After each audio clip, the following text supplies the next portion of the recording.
Es un gran misterio. ¿Cómo puede una persona ser humana y divina a la vez? Sí, sin duda es un gran misterio. La Biblia como el libro de Urantia afirman que Jesús fue humano y divino en una sola persona. ¿Pero qué se entiende por divino? El diccionario Oxford lo define como de Dios, como Dios o un Dios. Así pues, Jesús fue de Dios, como Dios o Dios. La teología cristiana y el libro de Urantia tienen una percepción diferente de la divinidad de Jesús. En los evangelios encontramos la idea de Cristo como persona divina. Jesús dice: el Padre y yo uno somos. Juan 10:30. El que me ha visto a mí, ha visto al Padre.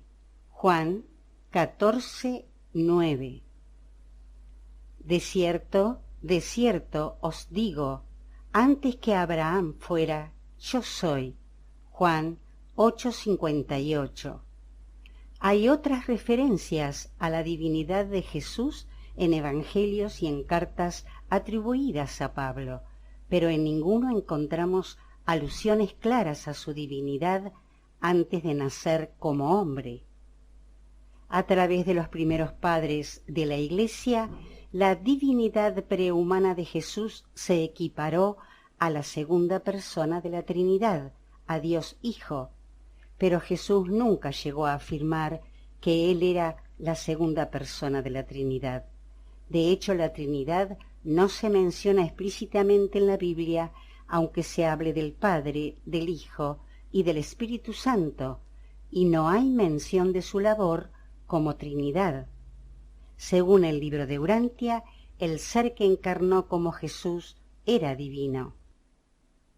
Su humanidad era evidente, pero ¿qué pruebas tenemos de su naturaleza divina? Aunque formaba parte de él desde su nacimiento, sólo poco a poco tomó conciencia de ella.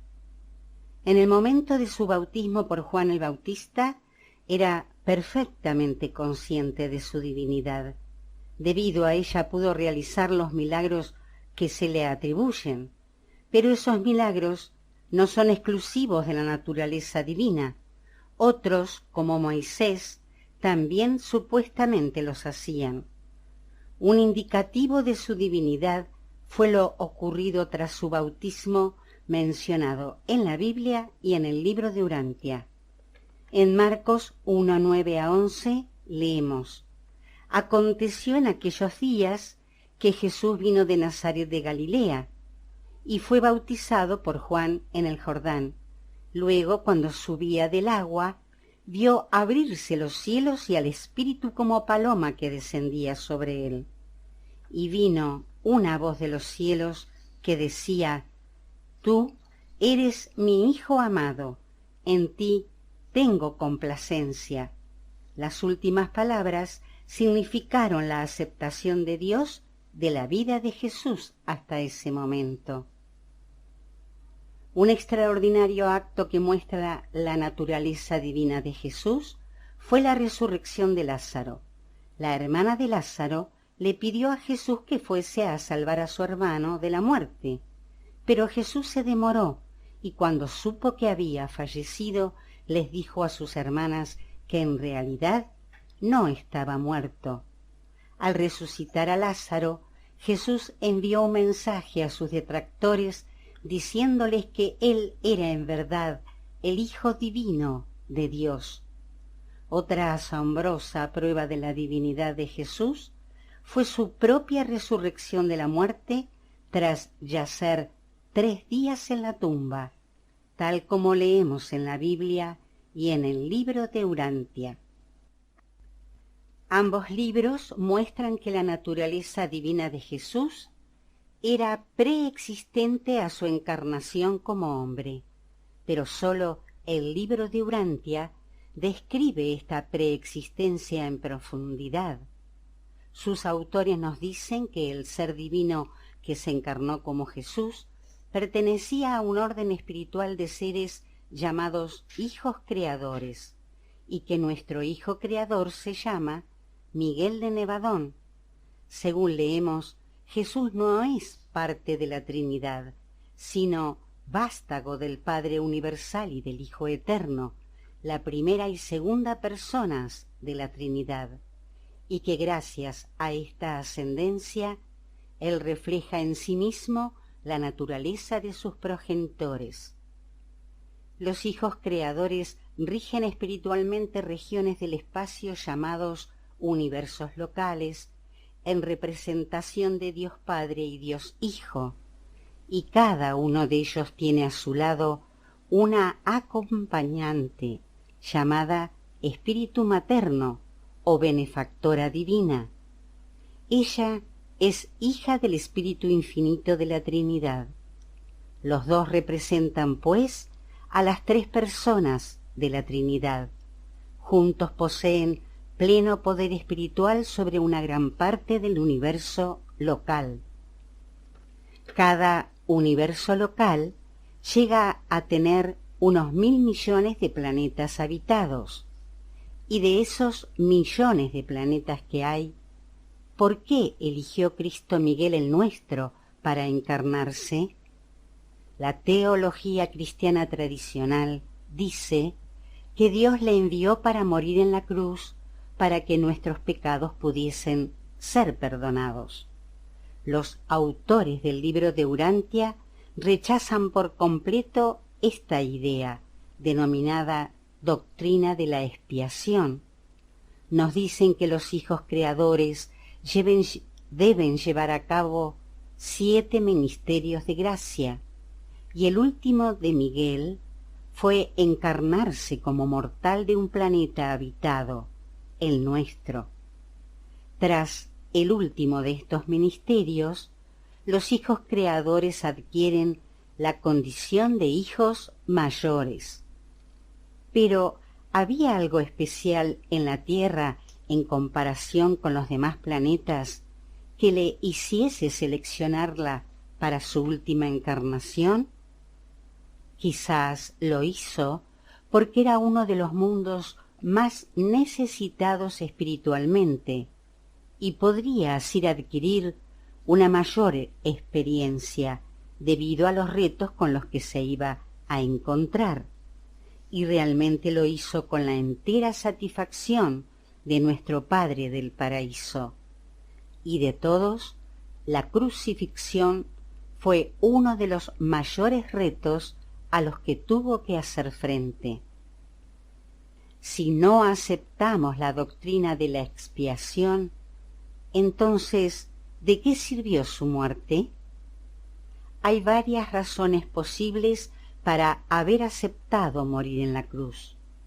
Por un lado, él era consciente de que sus discípulos y apóstoles morirían por predicar el evangelio que él mismo les había enseñado. Jesús demostró que estaba dispuesto a morir por ese mismo evangelio. Él les había advertido el precio que tendrían que pagar por seguirle, y con su muerte ellos se dieron cuenta cuál era el precio. El valor y la dignidad de Jesús ante una muerte tan injusta inspiraron a muchos de los que estaban a su lado para responder de la misma manera cuando su fe tuviera que pasar por tan grandes pruebas. Y así lo hicieron. Jesús también pensó que había llegado el momento de abandonar el mundo para que los apóstoles aprendiesen a valerse por sí mismos. Eran muy dependientes de su liderazgo. Otra razón para su crucifixión fue el hecho de que prometió vivir la vida con naturalidad, sin hacer uso de sus poderes divinos para salvarse a él mismo. Pero él no eligió la cruz, se le fue impuesta por las autoridades de la época, y la forma en la que hizo frente a su muerte con valor y compasión tuvo también un efecto decisivo en aquellos que no aceptaban su evangelio ni creían en él. Finalmente, la muerte de Jesús fue una última oportunidad para demostrar el amor de Dios, ofreciendo su perdón a los mismos que lo ejecutaron. Jesús dijo: Padre, perdónalos porque no saben lo que hacen. Lucas 23. También perdonó a los ladrones que habían sido sacrificados a su lado, pero quizás fue lo que sucedió tras su muerte lo que tuvo un mayor impacto. Les dijo a sus apóstoles que volvería, y de cierto regresó, pero con cuerpo nuevo entre lo material y lo espiritual, en un estado de ser que los autores del libro de Urantia llaman Morontia. De acuerdo con la Biblia y el libro de Urantia, Jesús apareció en esta nueva forma al tercer día tras su muerte, y fueron María Magdalena y otras mujeres quienes lo vieron por primera vez. La resurrección del Maestro confirmó a los apóstoles y a otros muchos que sobrevivirían a la muerte en este nuevo cuerpo y que continuarían con su progreso espiritual. Y para muchas generaciones de cristianos y seguidores de Jesús, el hecho de que podían resucitar y tener una nueva vida les dio esperanza y valentía. Tras su ascensión, Jesús nos dejó un regalo, el Espíritu de la Verdad. La efusión del Espíritu de la Verdad sobre los apóstoles se narra en la Biblia y en el libro de Urantia. En el día que los cristianos llaman Pentecostés, los apóstoles reunidos sintieron una presencia espiritual en ellos. Se trataba del Espíritu de la Verdad que Jesús había derramado sobre todo el mundo. En Juan 16:13 leemos: Pero cuando venga el Espíritu de verdad, Él os guiará a toda la verdad, porque no hablará por su propia cuenta, sino que hablará todo lo que oiga y os hará saber las cosas que habrán de venir.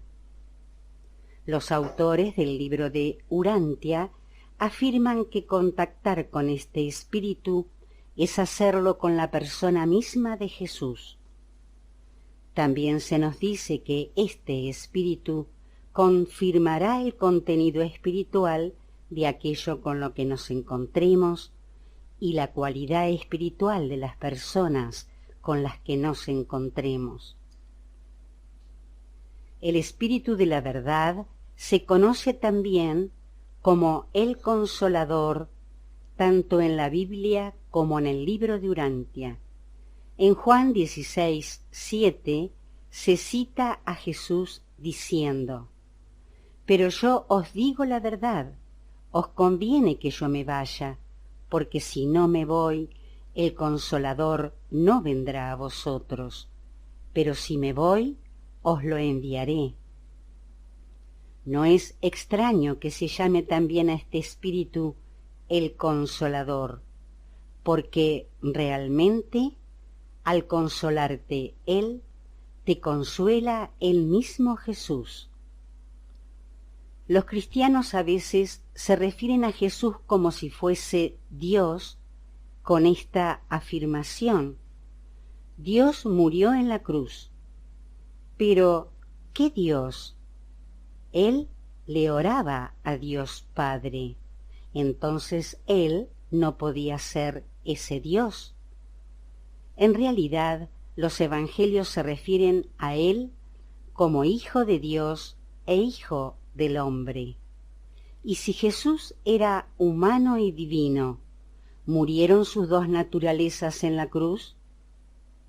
Su ser divino no podía morir en la cruz. Lo hizo el Jesús hombre, el Jesús humano. En los evangelios y en otros libros del Nuevo Testamento vemos a Jesús tal como lo percibieron, interpretaron y comprendieron los apóstoles, Pablo y otros. En el libro de Urantia vemos a Jesús en su vida y enseñanzas tal como lo percibieron y plasmaron seres espirituales que literalmente estuvieron allí con él en ese momento. Los apóstoles y Pablo fueron los primeros en entender las enseñanzas de Jesús bajo el filtro de nociones preconcebidas. Por ejemplo, Jesús claramente quiso disuadirles de la idea de que él era el Mesías prometido, pero no llegó a lograrlo del todo. Los autores del libro de Urantia sí nos describen la misión de Jesús con exactitud y con una extraordinaria profundidad, y nos dicen que su cometido principal fue revelar al Padre como Dios de amor, y esto fue lo que Jesús hizo. ¿Y bajo qué autoridad imparte el libro de Urantia sus enseñanzas sobre Jesús? Sus autores dicen que son seres espirituales que fueron testigos de la vida de Jesús aquí. Pero esta autoría no puede ser verificada. Cada persona debe leer el libro y sacar sus propias conclusiones sobre la verdad de estos escritos. Y si estamos abiertos a ella, el Espíritu de la verdad nos la confirmará.